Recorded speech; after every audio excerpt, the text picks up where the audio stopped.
ലോകത്തിലെ ഏറ്റവും നൂതനമായ അഞ്ചാം തലമുറ യുദ്ധവിമാനങ്ങളിലൊന്നായ F-35 സ്റ്റെൽത്ത് ഫൈറ്റർ ജെറ്റുകൾ തുർക്കിക്ക് വിതരണം ചെയ്യാനുള്ള സാധ്യതയെ ചൊല്ലി അമേരിക്കയും ഇസ്രായേലും തമ്മിൽ അഭിപ്രായ വ്യത്യാസങ്ങൾ പരസ്യമായി പ്രകടമായിരിക്കുന്നു. കേരള, തമിഴ്നാട്, പോണ്ടിച്ചേരി.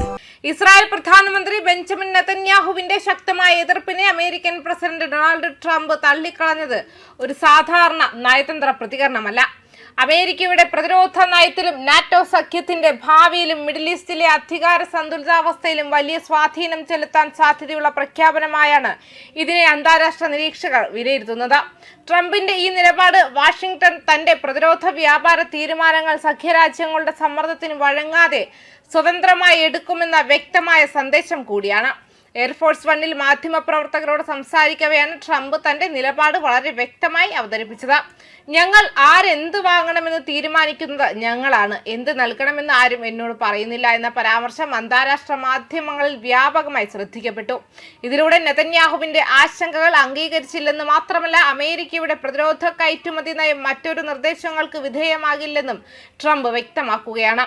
തുർക്കിയെക്കുറിച്ച് ട്രംപ് നടത്തിയ പരാമർശങ്ങളും ശ്രദ്ധേയമായിരുന്നു. അങ്കാറയെ വലിയ സഖ്യകക്ഷിയെന്ന് വിശേഷിപ്പിച്ചത് പ്രത്യേകിച്ചും സിറിയ കൂടാതെയുള്ള മേഖലകളിൽ തുർക്കി നിർണായക പങ്ക് വഹിച്ചിട്ടുണ്ടെന്ന് ചൂണ്ടിക്കാട്ടി. നാറ്റോയിലെ രണ്ടാമത്തെ വലിയ സൈനിക ശക്തിയായ തുർക്കിയുടെ ഭൂമിശാസ്ത്രപരമായ പ്രാധാന്യവും കറുത്ത കടൽ, മധ്യപൂർവ്വ ദേശം, കൊക്കസസ് മേഖലകൾ വർദ്ധിപ്പിക്കുന്ന തന്ത്രപരമായ സ്വാധീനവും അമേരിക്കയ്ക്ക് ഏറെക്കുറെ വിലപ്പെട്ടതാണെന്ന് ട്രംപിന്റെ പരാമർശങ്ങളിൽ നിന്നും വ്യക്തമാണ്. അതേസമയം ഇസ്രായേലിന്റെ ആശങ്കകൾ തികച്ചും വ്യത്യസ്തമായ സുരക്ഷാ കാഴ്ചപ്പാടിൽ നിന്നാണ് ഉയരുന്നത്.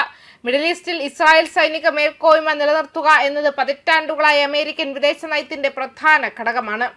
F-35 പോലുള്ള അത്യാധുനിക സ്റ്റെൽത്ത് യുദ്ധവിമാനങ്ങൾ തുർക്കിക്ക് ലഭിച്ചാൽ പ്രാദേശിക ശക്തി സമവാക്യത്തിൽ വലിയ മാറ്റമുണ്ടാകുമെന്നാണ് നെതന്യാഹു വിലയിരുത്തുന്നത്. CNN നൽകിയ അഭിമുഖത്തിൽ നെതന്യാഹു മുന്നറിയിപ്പ് നൽകിയത് തുർക്കിക്ക് F-35 യുദ്ധവിമാനങ്ങൾ കൈമാറുന്ന തീരുമാനം മിഡിൽ ഈസ്റ്റിലെ നിലവിലെ ശക്തി സന്തുലിതാവസ്ഥയെ പ്രതികൂലമായി ബാധിക്കുമെന്നായിരുന്നു. തുർക്കിയുടെ വർദ്ധിച്ചു വരുന്ന സൈനിക ശേഷി ഭാവിയിൽ കൂടുതൽ ആക്രമണാത്മക വിദേശ സുരക്ഷാ നയങ്ങൾക്ക് പ്രോത്സാഹനമാകുമെന്ന് അദ്ദേഹം ആശങ്ക പ്രകടിപ്പിച്ചു. F-35 യുദ്ധവിമാനം ലോകത്തിലെ ഏറ്റവും നൂതനമായ അഞ്ചാം തലമുറ റോൾ സ്റ്റെൽത്ത് ഫൈറ്റർ ജെറ്റാണ്. റഡാറുകളിൽ എളുപ്പത്തിൽ കണ്ടെത്താൻ കഴിയാത്ത സ്റ്റെൽത്ത് സാങ്കേതിക വിദ്യ, അത്യാധുനിക സെൻസർ സംവിധാനങ്ങൾ, കൃത്യതയാർന്ന ആക്രമണശേഷി, വിവിധ യുദ്ധ സാഹചര്യങ്ങളിൽ പ്രവർത്തിക്കാനുള്ള കഴിവ് എന്നിവ ഈ വിമാനത്തെ മറ്റ് യുദ്ധവിമാനങ്ങളിൽ നിന്നും വ്യത്യസ്തമാക്കുന്നു. അമേരിക്കയുടെയും ഇസ്രായേലിന്റെയും തന്ത്രപരമായ ലക്ഷ്യങ്ങൾ പൊതുവെ ഒരേ ദിശയിലാണെങ്കിലും എല്ലാ വിഷയങ്ങളിലും ഇരു രാജ്യങ്ങളും ഒരേ നിലപാട് സ്വീകരിക്കുന്നില്ല എന്നത് ഈ സംഭവവികാസങ്ങൾ വ്യക്തമാക്കുന്നു. പ്രാദേശിക സുരക്ഷാ പ്രശ്നങ്ങൾ, ആയുധ വ്യാപാരം, സഖ്യബന്ധങ്ങൾ, നാറ്റോയുടെ ഭാവി, ഇറാനെതിരായ നയം തുടങ്ങിയ വിഷയങ്ങളിൽ അഭിപ്രായ വ്യത്യാസങ്ങൾ സ്വാഭാവികമാണ്. ചർച്ചകളിലൂടെ പരിഹരിക്കാനുള്ള ശ്രമമാണ് തുടരുന്നതെന്നും നിരീക്ഷകർ വിലയിരുത്തുന്നു. തുർക്കിക്ക് F-35 യുദ്ധവിമാനങ്ങൾ നൽകണമോ എന്ന ചർച്ച ഇനിയൊരു ആയുധ വ്യാപാര കരാറിന്റെ പരിധിയിൽ ഒതുങ്ങുന്നില്ല. ഇത് അമേരിക്കയുടെ ആഗോള തന്ത്രം, നാറ്റോയുടെ ഭാവി, റഷ്യയെ നേരിടുന്ന പാശ്ചാത്യ സഖ്യത്തിന്റെ ഐക്യം, ഇസ്രായേലിന്റെ സുരക്ഷ, തുർക്കിയുടെ പ്രാദേശിക സ്വാധീനം, മിഡിൽ ഈസ്റ്റിലെ ശക്തി സമവാക്യം എന്നിവയെ ഒരുപോലെ ബാധിക്കുന്ന വിഷയമായി മാറിയിരിക്കുകയാണ്.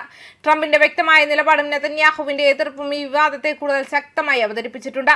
ഇനി അമേരിക്ക സ്വീകരിക്കുന്ന അന്തിമ തീരുമാനം തുർക്കിയുടെയും ഇസ്രായേലിന്റെയും ബന്ധത്തെ മാത്രമല്ല, മിഡിൽ ഈസ്റ്റിലെ ഭാവി സുരക്ഷാ ക്രമീകരണങ്ങളെയും നിർണ്ണയിക്കുന്ന ഒരു സുപ്രധാന വഴിത്തിരിവായി ചരിത്രത്തിൽ രേഖപ്പെടുത്താൻ കഴിയും. ന്യൂസ് ഡെസ്ക് കർമ്മ ന്യൂസ്.